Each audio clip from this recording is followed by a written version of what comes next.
If you want to know what is Halloween looks like in the Philippines, please watch this video and don't forget to click the like button or comment below what is your suggestions or if you like it or not.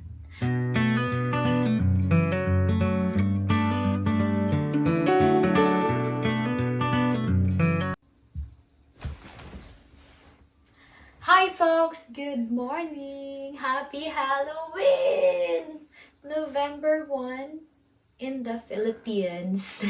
So we celebrate Halloween here during November 1. But actually Halloween is October 31, right? But yeah, it's Halloween here. Souls Day. So what we're gonna do today is I will do my last live stream ever, and after that I will give chocolates and candies to kids in the village and in the town. Whatever our chocolate supply can go. So yeah, so from this and we'll prepare into a vampire lady today. Alright? How are you guys? So I'm back now and this is my outfit. And my theme outfit, it is a sexy vampire. I have a teeth here, the vampire teeth, but it is not good in my teeth because it's more whiter than my original teeth. And I don't like to wear it. And I also don't have glow for that teeth, guys.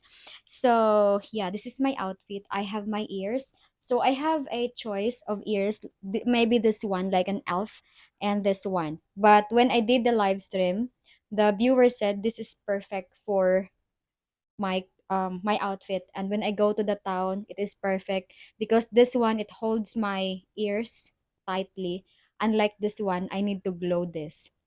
So what will we gonna do today? I'm gonna wear Halloween outfit for the entire day. So for the entire day, we are a vampire. I will go to the farm to check the mower. Yeah, because we had the mower yesterday, right? So I'm gonna show you the farm today, how it looks like after after we did the mower yesterday, removing all the grasses. Because yesterday I was really busy and I don't have time to visit the farm.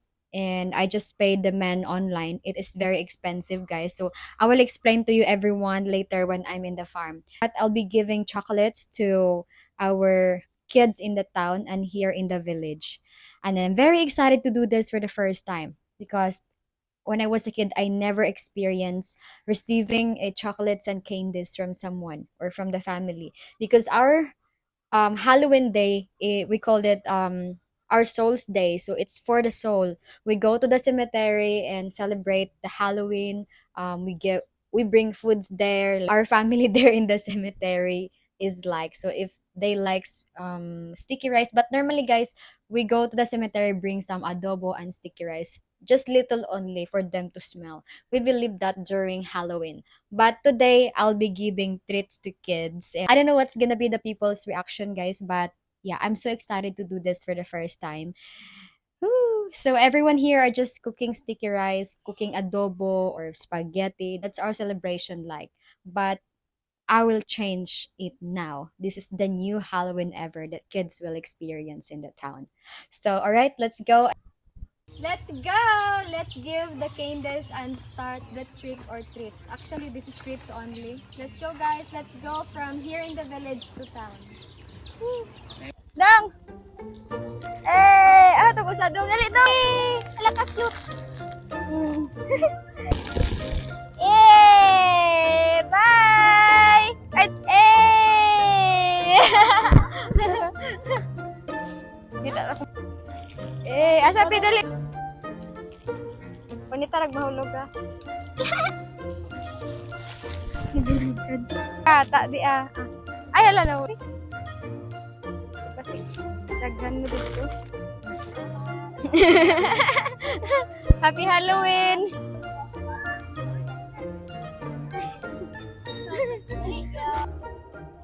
Indies ba candies?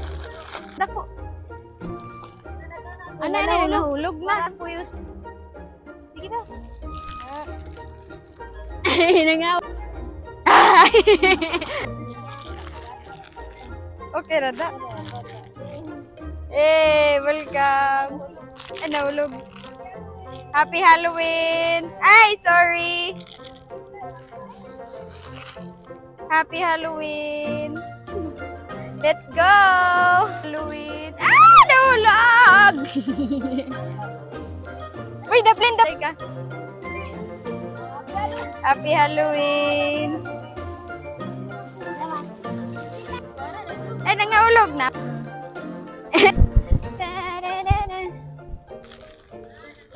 Hi! Happy Halloween! Mio! Welcome. Tong ah. Tapao nangahula. Ang silina. Sinina. Yay! Oy! Nahulog.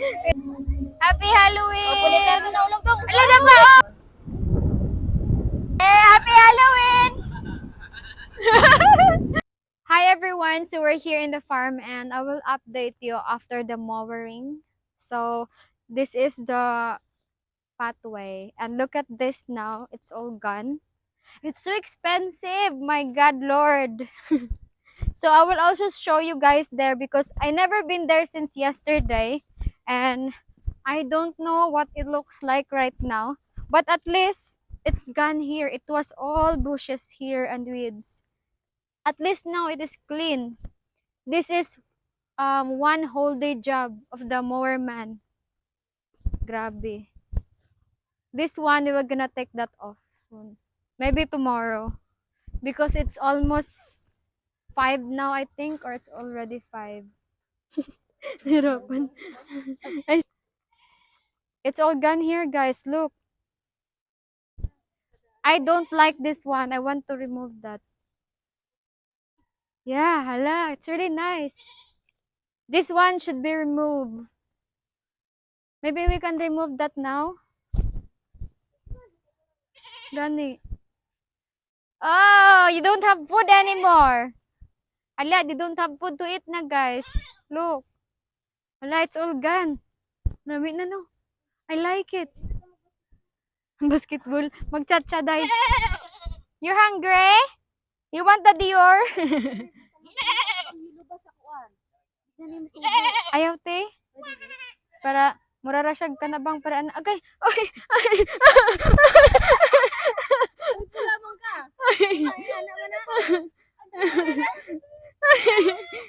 Britney, you're my best friend. I'm the Dracula. Hala, I like it guys. Look. Look at that. Mau pa na ni turok. And the house is almost done. The finishing only. Takes so long. That's 2 days job. 1 day and a half job, I think. Yeah, 1 day and a half. And it's still not finished. We still have the grasses here because that's for the goat. And you know what, guys? It's crazy. I spent 3,500 to mow everything. Do you think I've been ripped off or I don't know? But I think it's too much. 3,500. Yeah. I think it's better to buy a mower than I don't know. I spent 3,500 for everything. Look.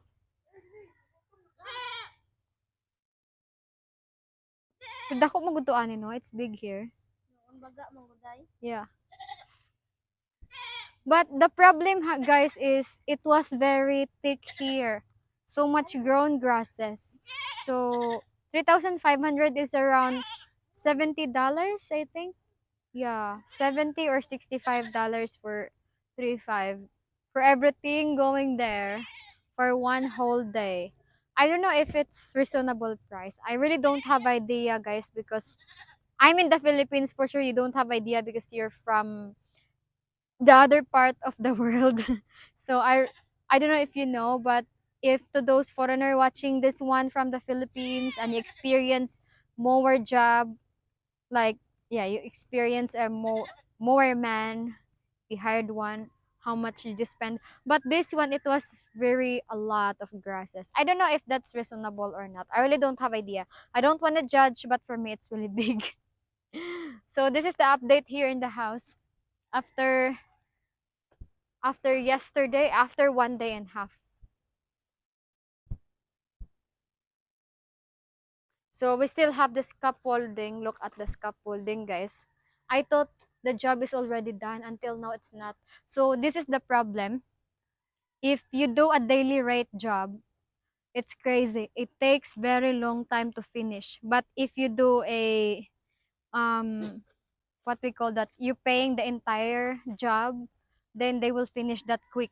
But if not, it takes so long. I really don't have idea, guys, but yeah, it is just crazy. But I don't want to judge because might, you know, what if they work hard? But you will see the job looks like. You will see, guys, and you can judge it. So that's it. At least we don't have grasses now, and soon I'm gonna start gardening there. I just have to arrange everything. Where's the pathway for me to go, and where's the flower beds gonna go, because soon when it's raining all the grasses will grow again, so I don't like to wait when the grasses is growing again and long. Yes. Hi, folks. As usual, we go home tired, and I have colds right now. Yes, and yeah, thank you so much for all your love and support. So I'm gonna sleep now. It's around 8 or 9 p.m., I think. So yeah, I love you all and take care always. God bless you guys. Bye.